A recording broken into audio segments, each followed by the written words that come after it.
I'm basically doing this presentation or this class to help you as beginner artists not waste time and money on, all the materials are available here and there, but let's not waste time and money on buying all the things, just what is required for us to start with our art. What we're going to, go through in this are paints. We'll learn about paints, then we learn about the brushes, then we learn about the surfaces, and extra, I will teach you all about what are textures, mediums, and gels. So these are some things, when you want to level up your painting, you can use all of that. That is just for additional knowledge for people who are already into or have been in a community and already know a lot about the basic.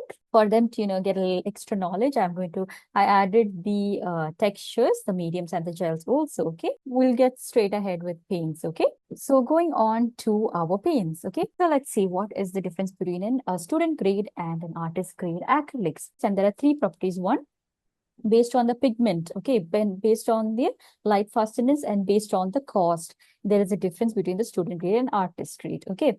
So in the professional grade, they use more richer pigments, more vibrant colors. You get very different kind of colors. But in the student grade, you can get all the normal colors in the student grade, okay? But they're not as vibrant as the ones in the professional grade. Next is the lasting quality. So professional grade paints, they last for a long time. Okay, you can preserve those art for like a long time. And it's student grade, they're more for like craft work or practice work. So the quality is like a mid-range. Okay.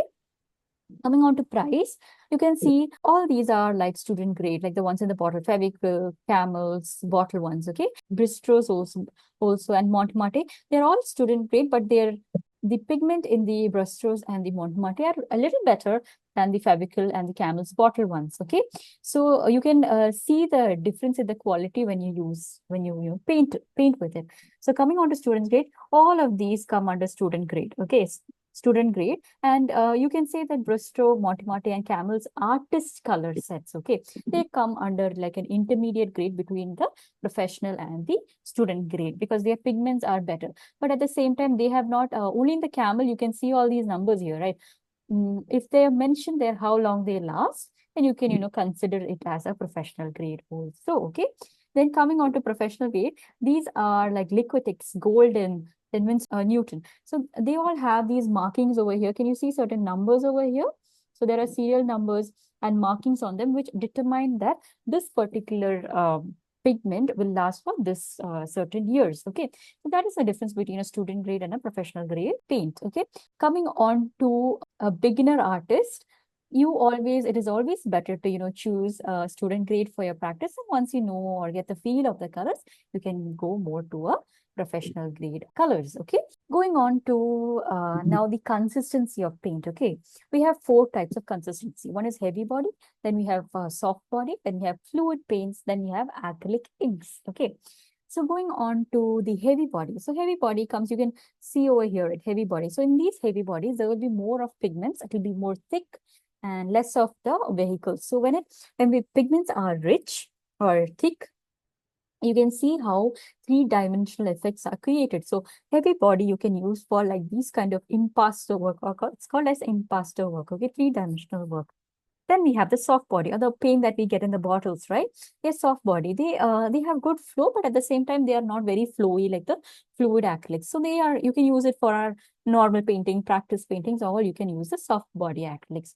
Then we have fluid paints. So fluid paints, the Camel has this kind of fluid paints. You have seen in Instagram and in YouTube how you pour paint onto a canvas and then just shake it out and get an abstract art, right? So for that we use more flowy paints, or they are called as fluid acrylics. Then there is something called as acrylic inks. Okay, when you use your ink pens, you have seen how the inks come in the bottle, right? So the acrylic inks are similar property. You can just drip them on. They're very good for dripping effect or for scripting. If you want to write something, you can use acrylic inks.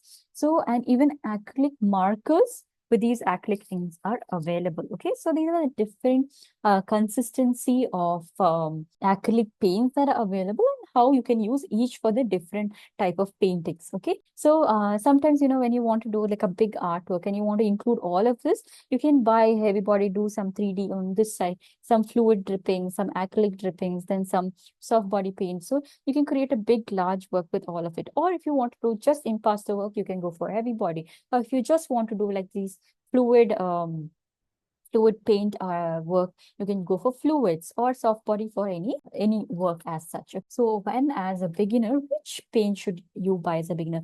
So either if you just want to practice out paint or just want to try out in the canvas, you can go for the bottle paints like the ones in Camel and all. Okay, if you want to go for a little bit more of learning practice type, you can go for the tube ones. Like Monte Mate is a very good brand which I vouch on.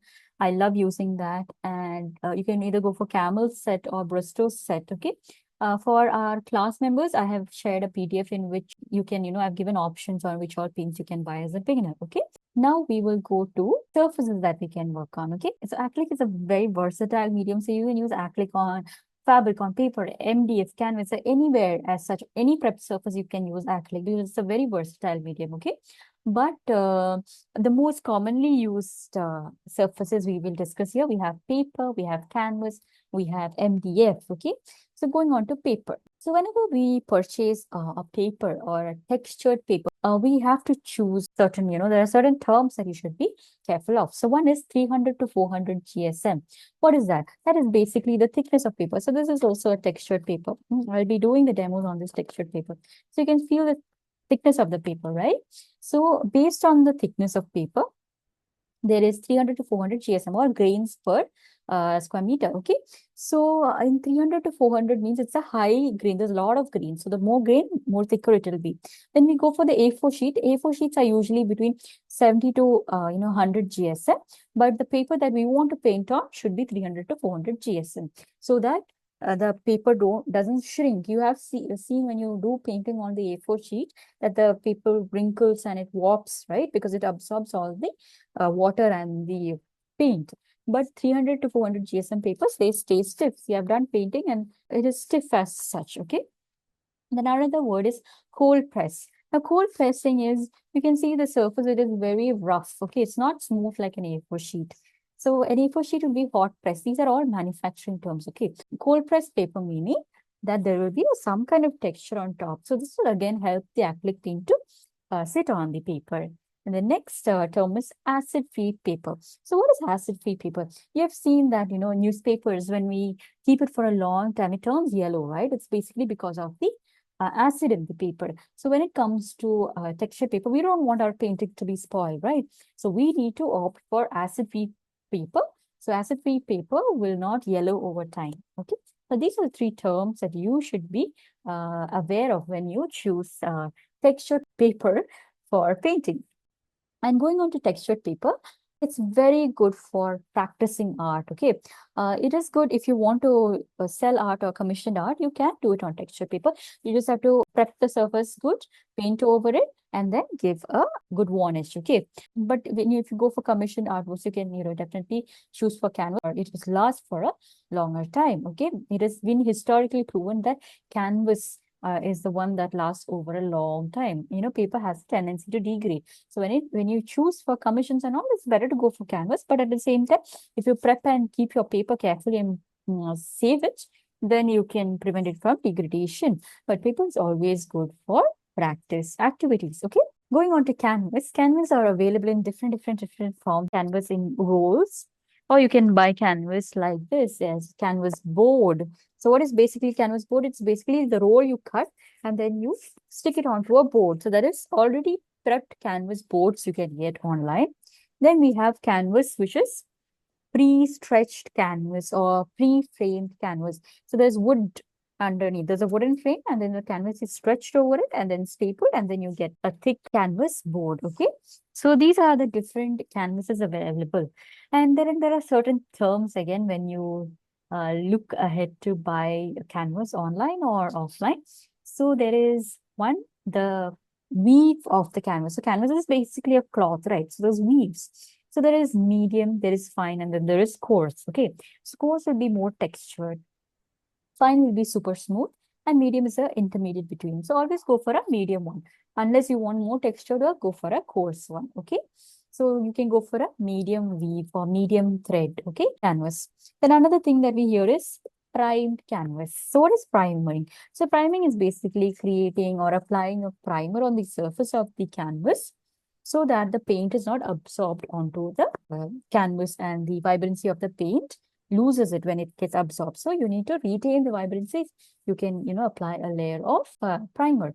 So manufacturers usually say primed canvas. We don't know which primer they use, but as artists, the primer that we can use is gesso. Have you all heard about the term? Gesso is a white paste that you can apply on top of the canvas to prevent the paint from getting sucked onto the canvas. Okay, so prime, medium weave. Okay, then canvas, it can be canvas roll, canvas board, or pre-stretched canvas. So these are the different canvases that you can use. Okay, then going on to the third surface, that is MDF. Now, MDF boards are very good if you want to do like gold foils or you want super smooth, or even the murals, right? You can do murals on the wooden board. So what is the beauty of wooden? Previously, wood was used, but you need to treat the wood so well so that it doesn't disintegrate. But modern day, we have the MDF, or it is the more medium density fiber boards, okay? So these boards are very good because they have the quality of wood. You just have to prep the surface with gesso and paint over it, and then you can do your painting as such. So because it's very rigid, it's not like canvas. Canvas is like flimsy. So these MDF boards are very good if you want to do more three-dimensional or sculpted works on top of it, okay? And or if you want a very super smooth finish, like in terms when you want to do gold foiling, okay? So these are the different surfaces that we can, work with when we are using acrylic paints, okay? Which is the surface that you want to buy as a beginner artist? So always, you can always buy a pack of textured paper. Buy those textured paper, practice on it. It's very good for practice if you are a beginner, or you can, go for smaller size canvases like the ones I showed you, right? You can practice on those and then go ahead with bigger size canvases. Now we will learn a little bit more about the different brushes. So when we go for brushes can be classified based on their bristles. These are the bristles, okay? Are the tiny fibers that come out from the metal part, okay? This is the handle of the brush. Based on the bristles, you can classify brushes. And based on the size, you can see the numbers here, right? 2, 4, 6, 8, 10. So based on the size, you can see how the size is increasing when the number is also increasing. So based on the size, based on the bristles shape, and then based on the material that they are made of, you can classify these brushes. So mainly the brushes that are available are round brushes. Then there is flat brushes. Then if you cut the flat brush into half, you get something called as bright brushes. So you will get more control over, so you can make more bold stroke, okay? Then we have like if the edges of the flat brushes are cut, we get like a cat's paw. Cat's paw or a filbert brush. It's very good for these rounded edges and smooth blending and all, okay? Then fan brushes, one of my favorite brushes, okay? Then we have angle brushes. So again, the flat brush, if you cut it into an angle, you get angle brushes. Then we have mop brushes, okay? Mop brushes are large round brushes, okay? Then we have rigger brushes. Rigger brushes are the detail brushes, okay? Round brushes are very good for detailing or filling in or outlining. And flat brushes are good for blending in or filling in large areas or creating lines. Then bright, again, like I told you, bold strokes, you can create controlled strokes. Then filberts are good with blending, then rounded edges. Then fans are good for giving natural textures like trees, then fur, clouds, etc. An angle brush, again, for giving detail or scripting petals or curves, angle brushes, very good. And the mop brushes are very good for blending. And the rigger detail brushes or small round brushes are very good for giving outlines or the details. Then, like I told you, the size, we always opt, there is like a medium size, small size, and large size. So medium size brushes like the ones from up to 4 size, okay? The detail brushes are usually 000 or 0 or 1 or 2, okay? So these are all the detail brushes. Up to 2, you can call them as detail brushes, okay? Like the round ones, 0 to 2 are detail brushes. You can make very fine lines, okay? They are good for outlining or giving small details. Whereas medium brushes are versatile. Versatile meaning what? You can use it for different things like blending or for filling in, for outlining. anything. And larger brushes are very good when you want to do blending backgrounds or bold strokes, or when you're working on larger surfaces. So these are the different sizes, okay? And going on to the bristle type, there are two types. There's natural bristles and there are synthetic bristles. So natural bristles are very good if you're doing like watercolors or oil paints and want the lot of loading onto your paintbrush, okay? But they tend to foil fast because they're made from natural materials like hog, sable, squirrel, and goat. And they're very more expensive and very more delicate. But in terms of acrylics, we can go for the synthetic brushes, which are made from nylon, polyester, Teflon. So all these are synthetic materials, and acrylic tends to stick onto the brush, and brush care needs to be a little if you care for your brush well, you can use it for a long time. Otherwise, you need you can use and throw, because even the spoiled acrylic paint brushes can be used for different techniques, okay? So it's always better to go for the inexpensive, generic kind of paint brushes when it comes to acrylics, okay? So as a beginner, which brush should I buy? So it's always, you can either stick to a flat brush and a round brush, or you can just stick to a one medium-sized round brush, one small round brush, okay? So either one or two brushes will be more than enough when you're starting out as, starting out as an artist. But later on, you can, increase your inventory. But as starters, either you can use one round brush, one flat brush. That's more than enough, okay? And companies, we have Faber-Castell has good brushes, Camlin has brushes. So you can go for even generic brands, because, you can keep on buying brushes because they're not that expensive compared to the natural brushes, okay? Now, for the last part of the theory, I will show you something extra that you can learn apart from the brushes, the surfaces, and the paints are mediums and pastes. Okay, so I'll show you all of this, but just to have an idea that there are things like these. Okay, so to improve your texture, finish, and transparency, that means what? You want your painting to have more depth or have a different effect on your painting. Then you can go for three things. Mainly, there is gel mediums, then there is acrylic mediums, then there are pastes. Okay, so coming on to gel medium. So these are two things that you can do with gel medium. One is either mix with paint and create like textured art. You're making your paint thick, and if you don't have heavy body paint and you want to make your paint thick, then you mix it with gel medium. But the gel medium has two finish. One is the gloss finish and one is the matte finish. What is gloss finish? A very shiny finish you will get. I'll show all of that, okay? And one is the matte finish. Matte finish means a dusty finish. That is all about gel medium. It's either to make your paint thick or for glazing. Okay. Then let me tell you about the acrylic mediums. Again, acrylic mediums are very good for glazing. What is this glazing? Glazing is basically giving a transparent or translucent layer over your painting. Okay. So that is what glazing is. So you can use acrylic mediums for glaze, or as varnishes also. You can, to complete your painting and to protect your painting, you can use these acrylic mediums, and to change their reflection, like reflective finish, basically the finish. So either you can go ahead with glossy finish or matte finish. What is glossy? More shiny finish. If you're doing like a still life and you want a more shiny surface, you can go for glossy. But if you want like a dull, like a very very retro finish, then you can go for matte. Okay, that is gloss and matte, either shiny or dull. So mediums you can go for either for glazing or for doing a varnishing effect.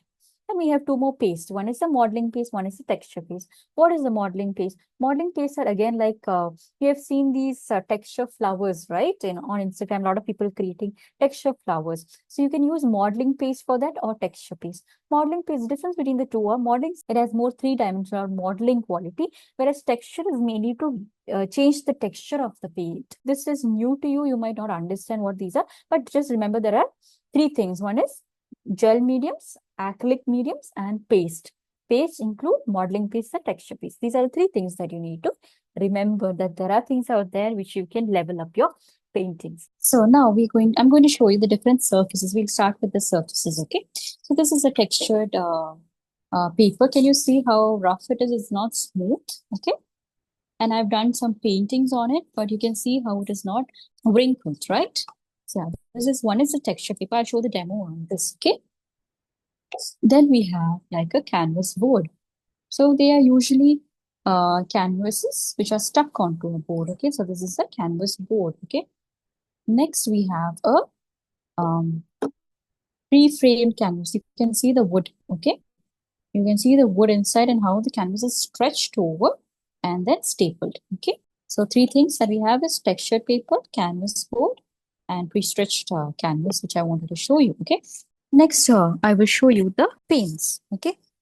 Going on to the different paints, I will show you. We have a bottle paint here, or we can say this is the soft body paint. Then I'm going to show you more professional paints.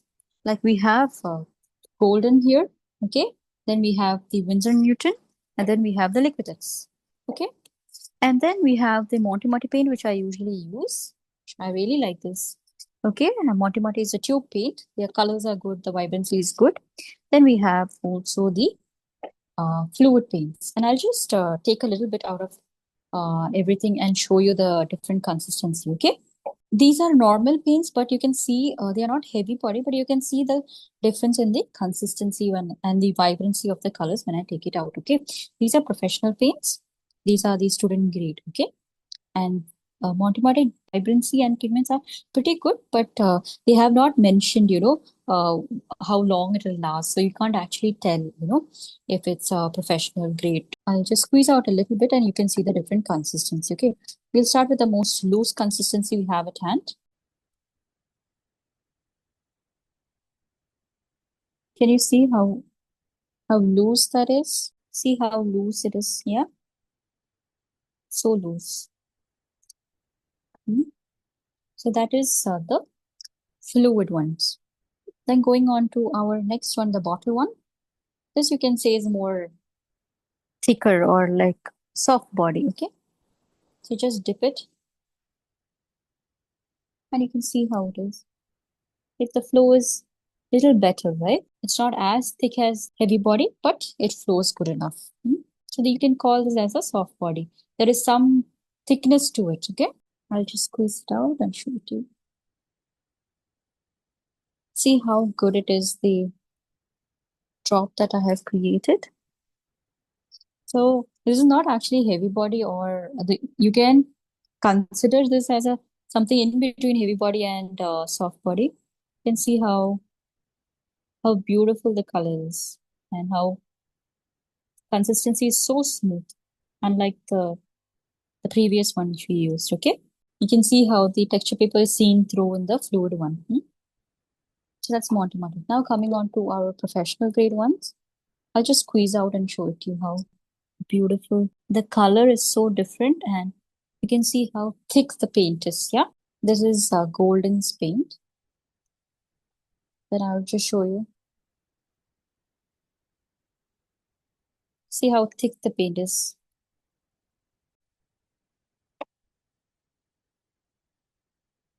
These three are professional grade paints. So when I put is Liquitex and Golden and Winsor and Newton. Just see how vibrant and thick the paint is. Yeah.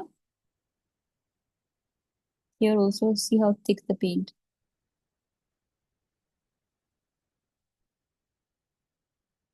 Okay, so these are how beautiful the colors are when it comes to the professional grade, and the lasting effect is also different. So this is a fluid like a soft body, the Indian one. Okay, and then we have Monty Montes, and then the three professional paints. You can see the thickness is very different when compared to these three. How thick it is. You can raise it up so much. Okay. Next, I will just show you the different brush strokes. Okay. So coming on to the different brush strokes, I will first show you the different brushes. So we have a medium-sized round brush. We have large round brush. Then we have flat brush here. Then we have angular brush here. Then we have fan brush here. Okay.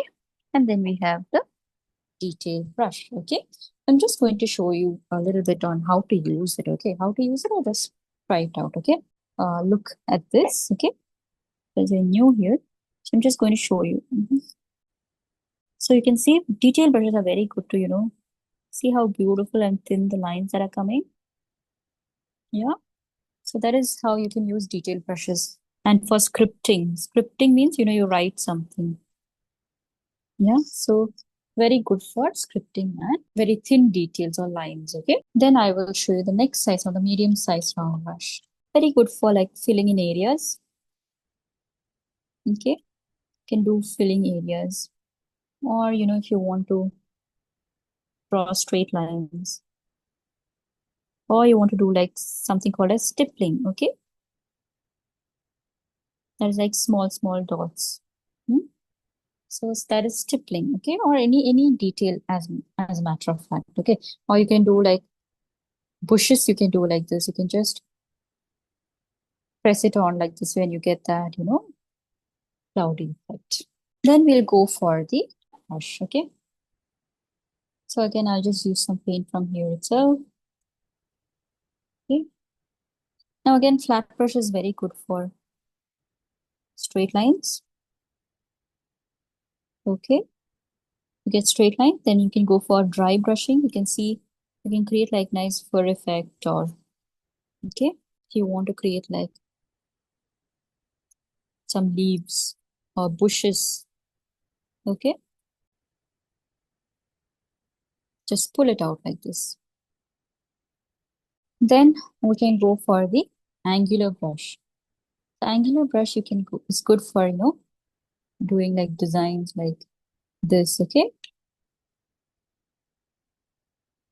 you can always wet your brush so that paint flows a bit. Okay, or you want to do some petals. Okay, petals or leaves. Okay, you can do that with the angular brush. Then my last and the favorite is the fan brush. I'll show you how to make trees in the landscape class. I'll show you how to make trees and all with the fan brush. Now I'll just show you how you just dip your brush, and you can see how lovely textures that are coming with the fan brush. Yeah, just using the edge. So you can use this in landscape to create trees, bushes, brush, all that. Okay, very good for texturing. Okay, so this is a demo on how you can use these different brushes that I showed you right now. Use a fan brush, detail brush, round brush, flat brush, and the angle brush. Okay, I'm going to show you the mediums, the paste, and the gel mediums. Okay, so first I'll show you the gel mediums. So what are these mediums? So you saw how thick this paint was, right, and how loose this paint was. I'll just show you how to make the paint thick. And so how thick that is? This is a gel medium. So when this gel medium dries, it's going to dry matte, or it's going to dry dull. Okay, so I'm going to mix it with a little bit of orange, the loose orange. See how it is dripping. Yeah. And I'll show you how to make it thick. So if you don't have like a heavy body paint, you can use the gel medium, mix it. See how we got a thick paint with the gel medium. So it's very good for increasing the thickness of paint. Okay. See the difference in the consistency of this one and this. So that is the beauty of the gel. Now when it dries, you can get like a translucent coating over it. See? So you can glaze it. This is exactly what glazing is. You can have like a translucent layer over it. When it dries matte or dull. Okay.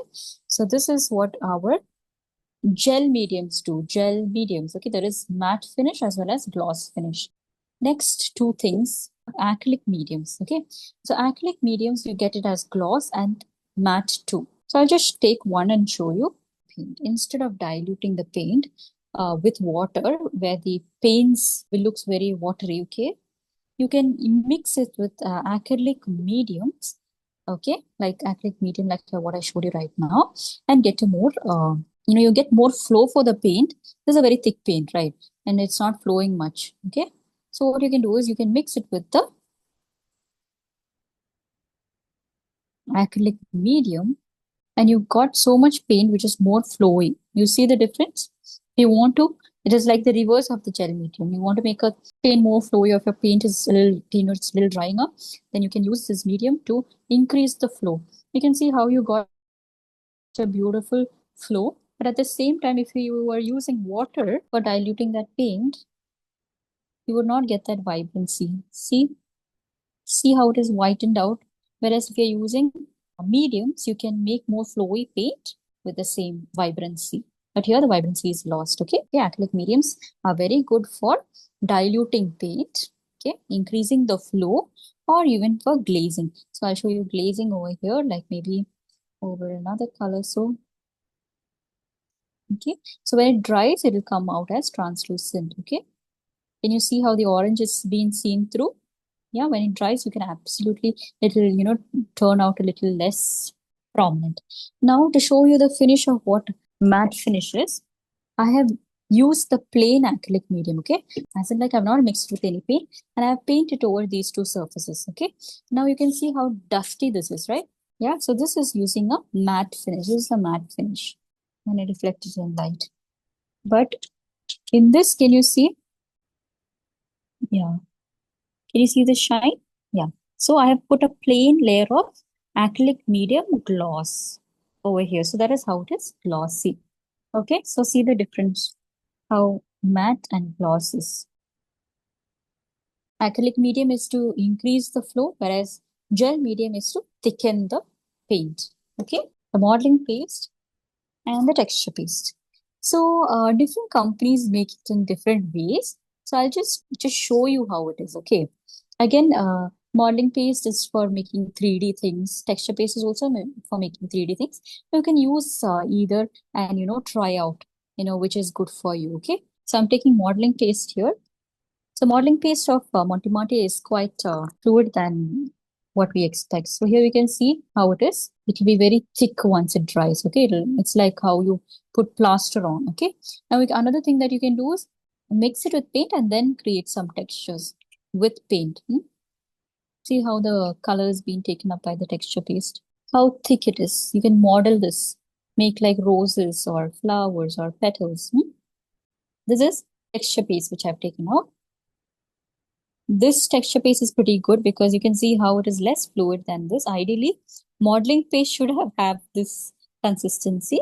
This is a very good creamy, little rubbery texture. Okay. So for your 3D activities, these products are which you can use are for one is texture paste and the other one is the modeling paste. Okay. Hope this session was useful and you understood.